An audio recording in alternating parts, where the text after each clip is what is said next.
Eric has lived in Taiwan for more than 15 years. Though born an American, he keeps saying that he's a Taiwanese, flesh and blood. Okay, basically when I was in college, I studied, officially my major was political science actually, but I specialized in international relations and this sort of thing, and especially in classes on Asia.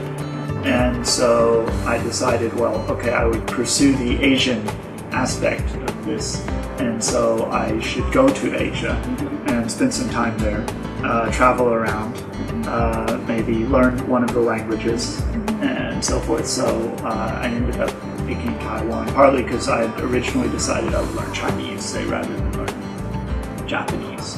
Okay. You first teaching English in Taiwan? Yeah. And, you know, I still teach.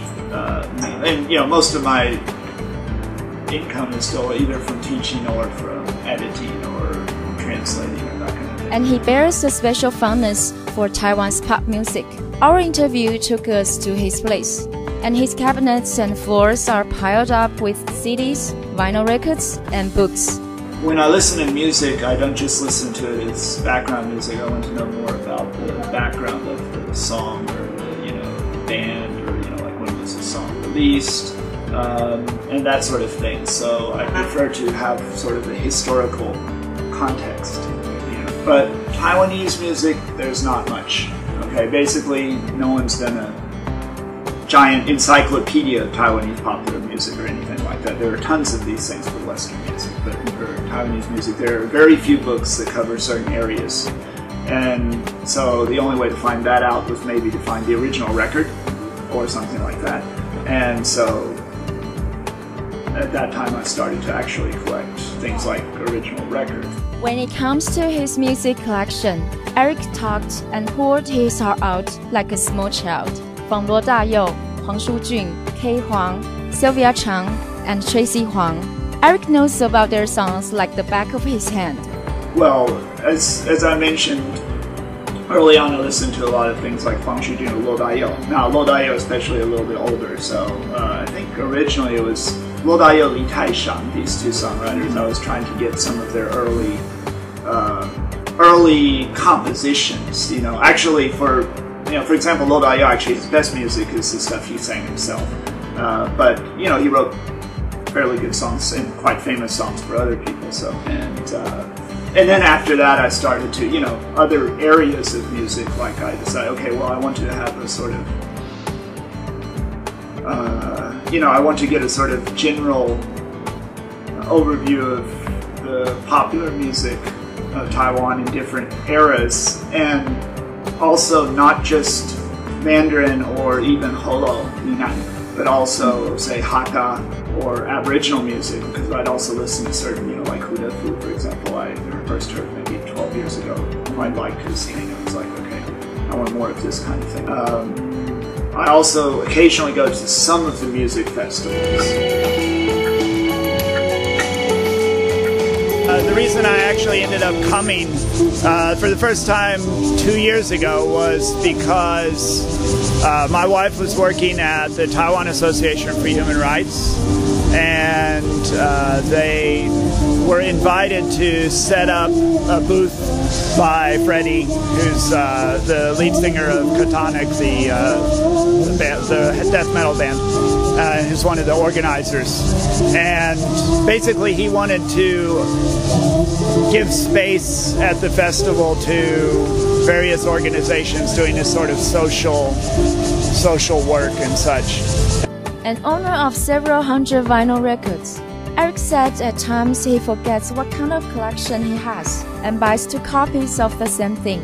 He likes the larger-than-life sound quality of the records and listens to them only ever so often because he's worried about scratches, so some of them are put away in his most treasured cache.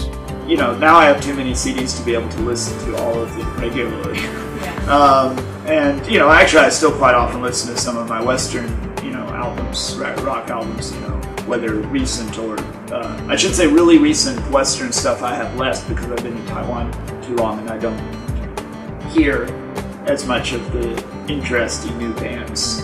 But so a lot of my Western collection tends to be older stuff. I don't want to play it a lot because, yes, there's more danger of it being damaged. Also, it's just a little bit more trouble. I mean, I like the feel of playing records, but I'm not one of those people who say. I like the record design, the design of the vinyl record and so forth, and I do kind of like the feeling of putting the thing down and so forth.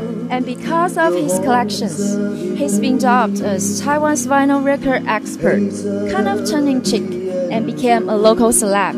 But Eric doesn't care too much about the title, because he collects more than Taiwan's music records. Music is, of course, my main thing, because I read a lot, actually. That's the other thing I play. Basically I buy two things. I buy music and books.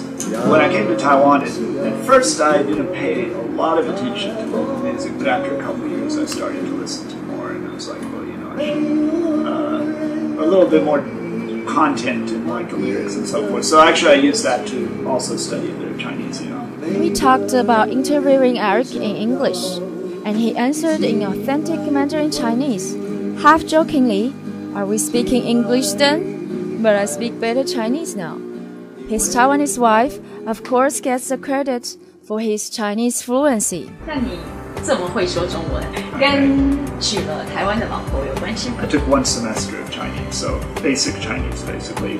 It's sort of like your first semester of junior high school. And in class we didn't learn Juyin, but I learned it from Taiwanese students. Actually, I think I got a Taiwanese I knew in the United States to just give me a sort of chart to compare it to Pinyin, and it doesn't take. So you know all those. Oh yeah. That didn't take long. I mean, once you learn the basic sounds in Chinese, it's easy to learn that. So when I came to Taiwan, it wasn't difficult to adjust. And yes, of course, friends, girls I went out with, that sort of thing. I would also practice Chinese with them. And so yes, that also. Do you help? Of course. Of course. So if you want to learn English, that's what. The first step. First step. Eric not only thinks of himself as a native Taiwanese, he's the champion of the local adage that he who listens to the wife will come to fame and riches. Particular, say, precise social or political issues where, we may not agree entirely, but as far as general attitude and, environment, say, driving or, burning ghost money or that sort of thing. Actually, probably I'm more political than she is in some ways, or she'll support very small. Actually, I also try and support, as much as I can, try and get people to, say, okay, well, you can try voting for the Green Party, for example. The Green Party meaning the Green Party, not meaning, say, the DPP or TSU, those parties. Taiwan has a Green Party, for example, an environmental party. Very small. Haven't won any elections yet, but maybe if Taiwanese really get tired of the big parties, they'll start voting for these ones. That would be good. And yeah, she would be basically the same, and that sort of thing. So. And you influence each other? Yes, of course. I mean, we've known each other for a very long time, so yes, I'm sure that also is a factor, yes. Mutual influence, so. Right. I mean, with 15 years or something like that, so. Though we didn't get to meet his wife, we were thrilled to personally witness Eric's treasure trove of Taiwanese vinyl records.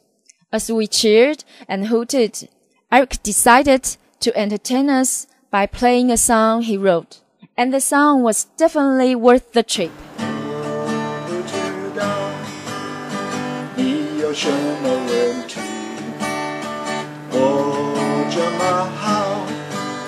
你却不给我你的心，我绝对是这里最帅的人，也没人比我聪明。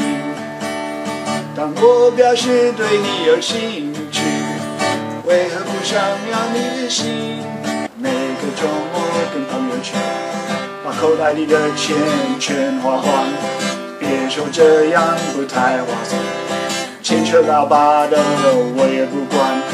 我要穿得很流行，我要跟大家一样，衣服一定要名牌，得到朋友夸奖。好可爱！对了，那些歌词都是你自己写的吗？对啊，都是我写的。你老婆有听过吗？